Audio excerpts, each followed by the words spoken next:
Prisoner 477 was shoved off the transport ship and onto the barren rock of Ziraki's 9 with all the grace of a discarded corpse. The impact sent a jolt through his body, but he didn't react, not beyond a slow, steady breath. He'd been in worse situations. He knew better than to show fear. Above him, on the ridge of a jagged cliff, the Dreadborn Syndicate stood in a loose circle, watching their new game with amused anticipation. The moon's twin suns were setting, stretching their elongated shadows across the cracked wasteland. A metallic voice echoed from an overhead drone, broadcasting General Voss's voice across the rocky terrain. "The rules are simple," the general announced, his gravelly tone laced with amusement. "You run, we hunt. You survive the night, you win. But let's be honest." He chuckled, a deep, rumbling sound. "You won't." The assembled mercenaries chuckled at the sick joke.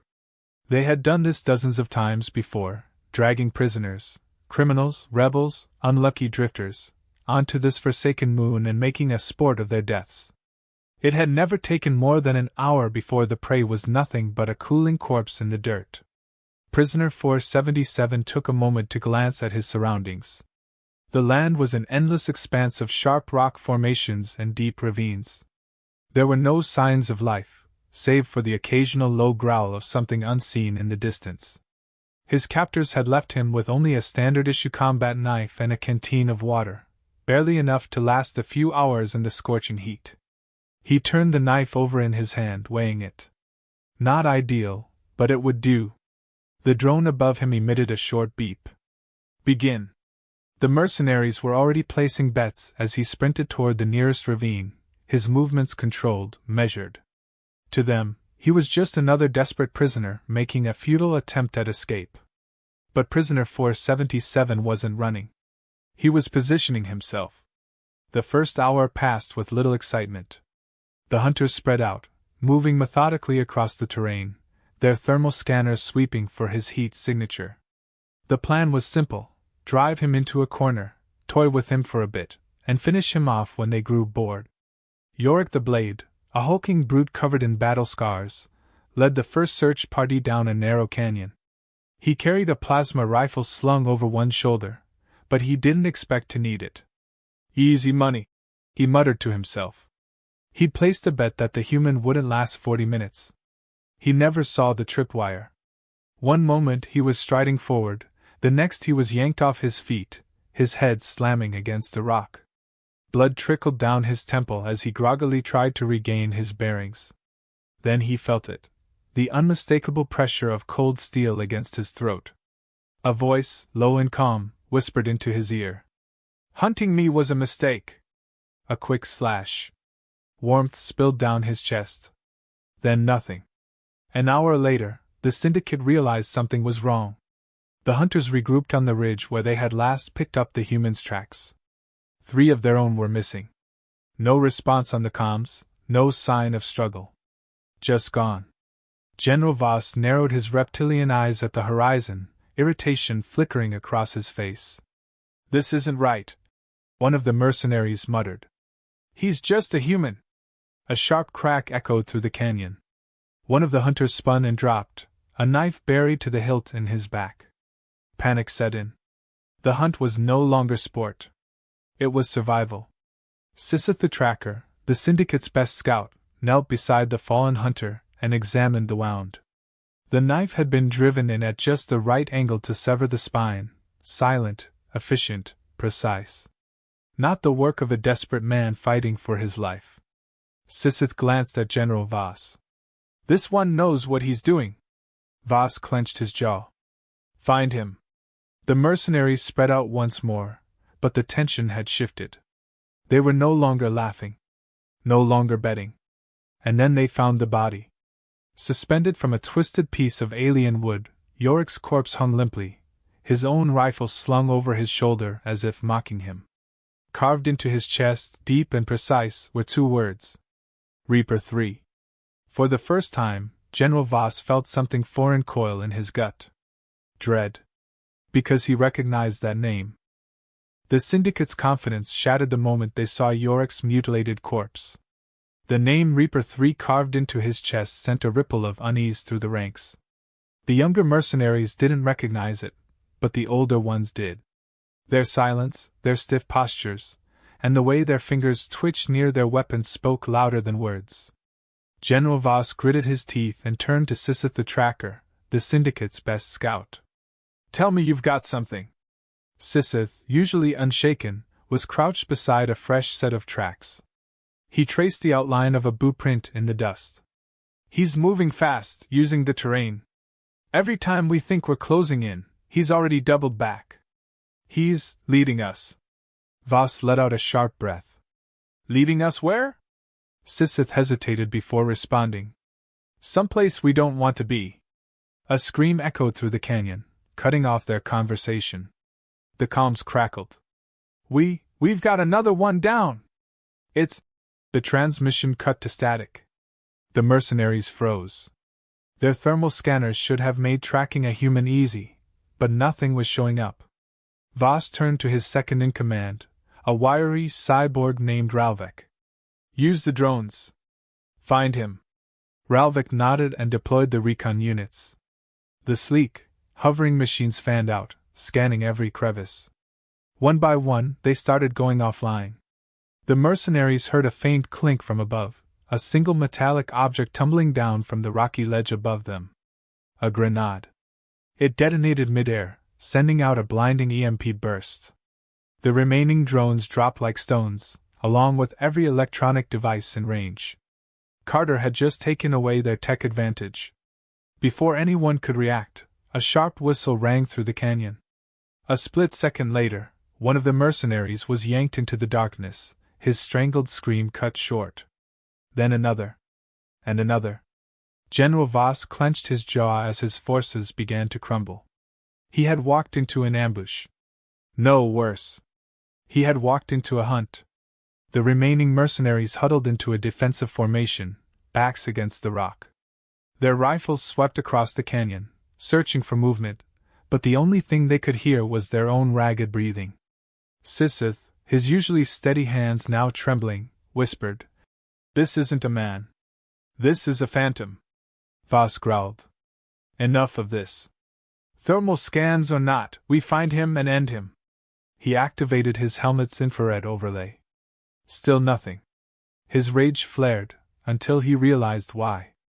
The moon's native mud was thick, dense, and cold.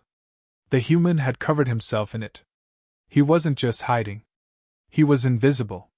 Voss exhaled slowly. "Sisseth, call the ship. We're deploying aerial bombardment.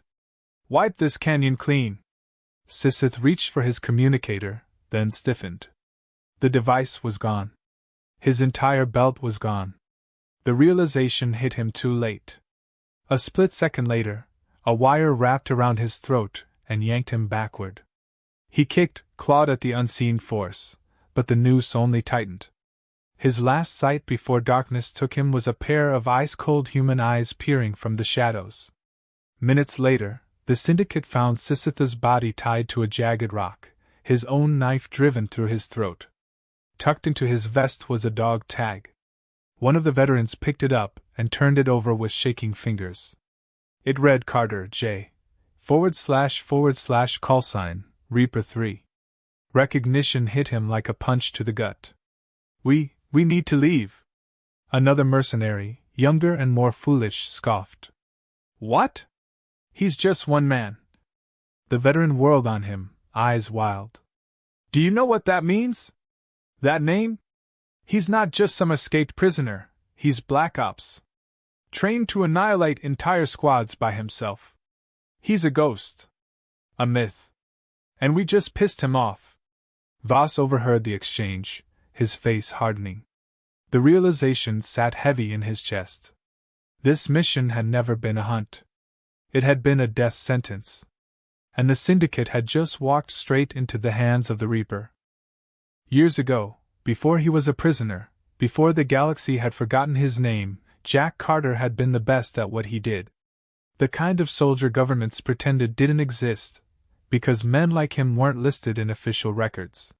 He had been part of Reaper Squad, an elite unit specializing in off-the-books missions that never made it to the headlines. When planets needed regime changes, When warlords needed to disappear, or when entire battalions needed to be wiped from existence, Reaper Squad got the call. And Carter? He was their best operative. Then one day, they were sent on a mission that was never meant to succeed. A classified op on Darius 4, a planet crawling with insurgents backed by a powerful corporate syndicate. Reaper Squad had been ordered to sabotage their weapons supply, but the mission had been a trap. Someone high up had sold them out. They never saw it coming. One by one, Carter's squadmates fell. Their extraction was called off. Their distress signals were ignored. Their commanding officers denied their existence. Carter should have died there. Instead, he burned the entire insurgent compound to the ground and walked out alone. That was the day Reaper Squad died. But Carter? He didn't die. He vanished. For years, he hunted the men responsible for the betrayal. He left no bodies to bury, no witnesses to talk. Some whispered his name in fear, others in awe. But eventually, the trail of blood ended, and Carter disappeared into the void. The galaxy forgot him. Until now. The Syndicate was starting to understand who they had captured. And who they had just let loose. General Voss stood stiffly in the command tent, staring at the flickering hologram before him. The transmission was old, but it was enough. A grainy image of a younger Carter, standing among a squad of elite soldiers, their faces hidden beneath black combat visors. Reaper Squad. Voss exhaled slowly. You're telling me we captured one of these ghosts? The veteran mercenary, the one who had recognized Carter's dog tag, swallowed hard. Worse, sir. You didn't just capture a ghost. He hesitated. You captured the last one. Silence filled the tent. Voss felt something unnerving creep into his gut. He had been in the business long enough to know when a job had gone sideways. This wasn't just sideways.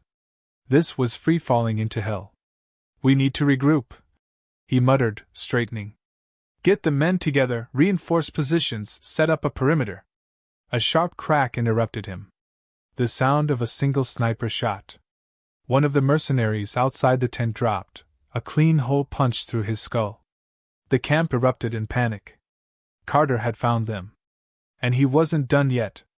Fear spread like wildfire. Voss's men were hardened killers, but even the most battle-worn mercenary knew the difference between a fair fight and a slaughter. And right now, this wasn't a battle. It was a reckoning. Another mercenary vanished into the darkness. A second later, his helmet clattered to the ground, his throat sliced clean. The Syndicate's hunters had become the hunted.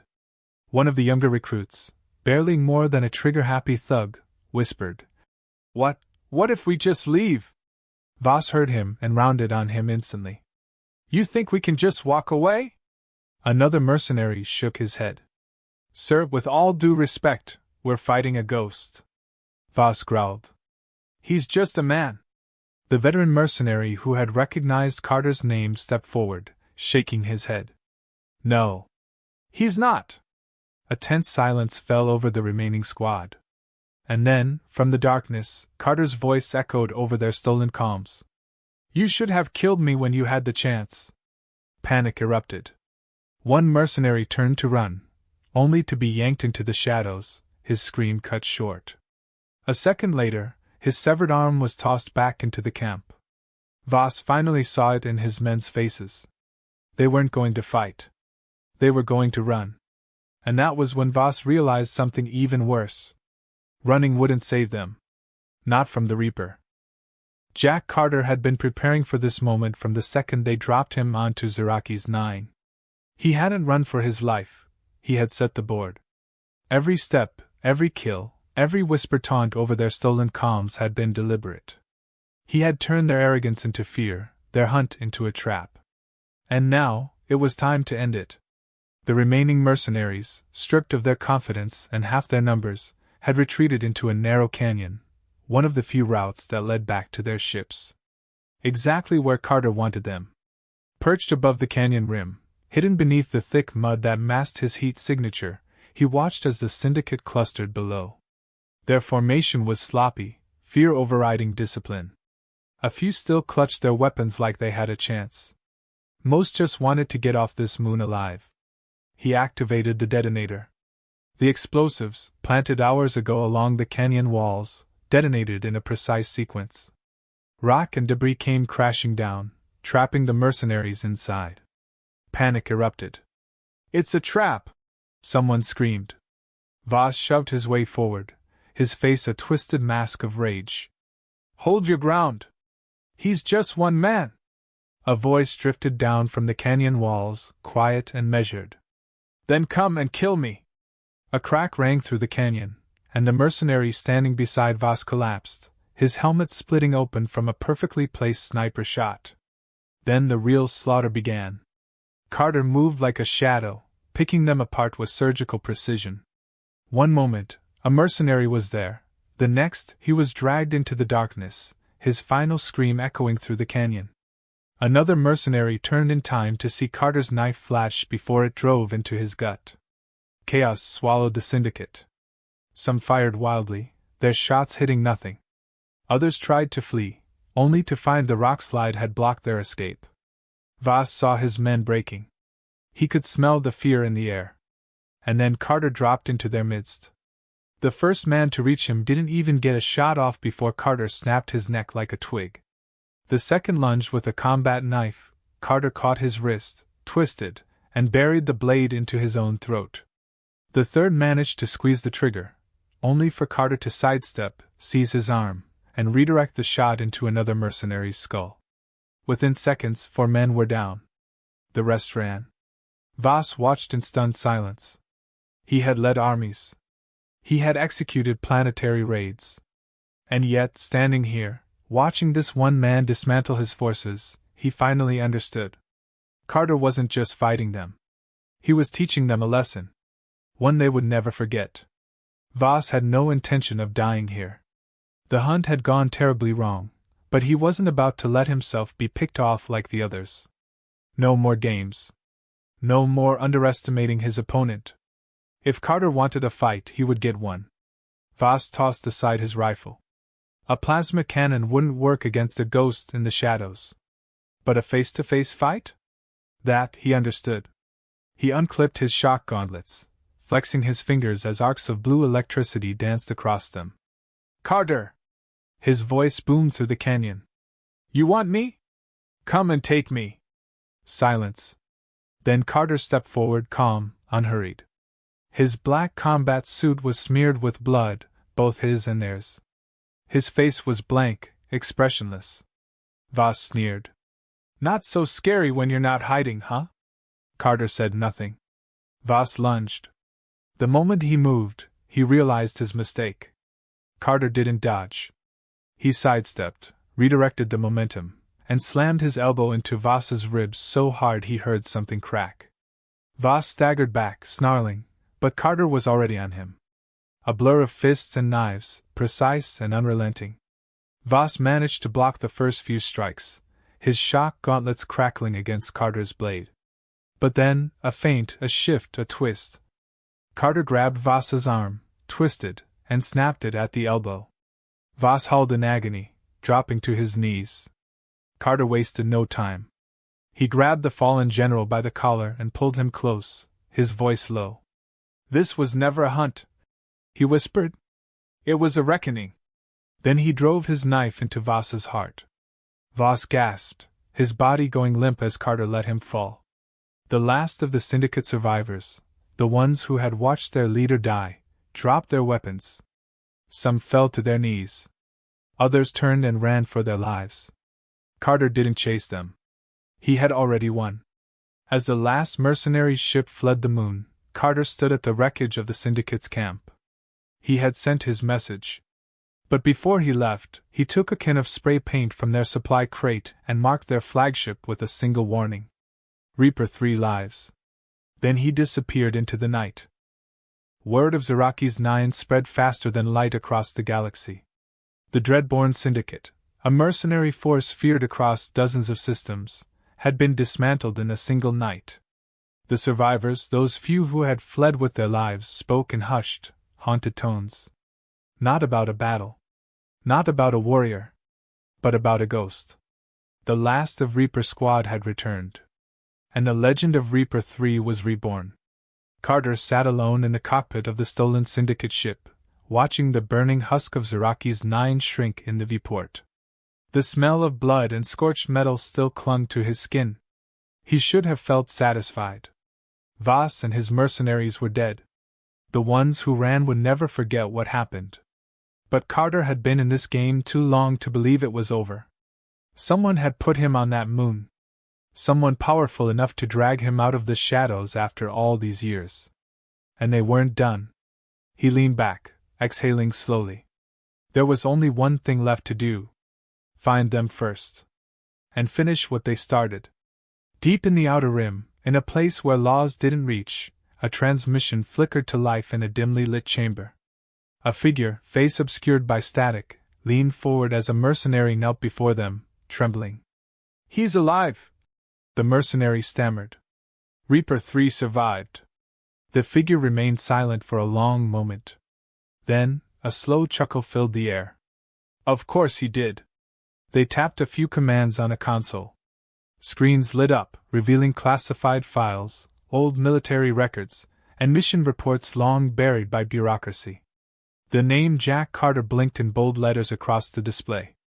Then, another voice, smooth, calculating, spoke from the darkness. "Let him come." A pause. "This time, we're ready." Carter knew better than to assume his war was over. The men who had betrayed Reaper Squad, who had left them to die, weren't just mercenaries. They weren't low-level crime bosses or warlords. They were bigger than that. He could feel it in the way the Syndicate hadn't even known who he was until it was too late. They had been pawns, sent to put him down without even understanding why. Whoever was pulling the strings was still out there. And Carter had just given them a reason to be afraid. He activated the ship's encrypted comms and entered an old frequency, one he hadn't used in years. A voice crackled through after a long pause. "Jesus! Carter?" "Yeah," he said. "I need intel." A pause. "This about Darius 4? Carter's jaw tightened. "It always was." Silence. Then the voice spoke again, quieter this time. "I hope you're ready for what you'll find." Carter didn't hesitate. "I'm always ready." He cut the transmission and punched in the ship's new coordinates. Because this wasn't just about revenge. This was about finishing the job. And Jack Carter never left a job unfinished.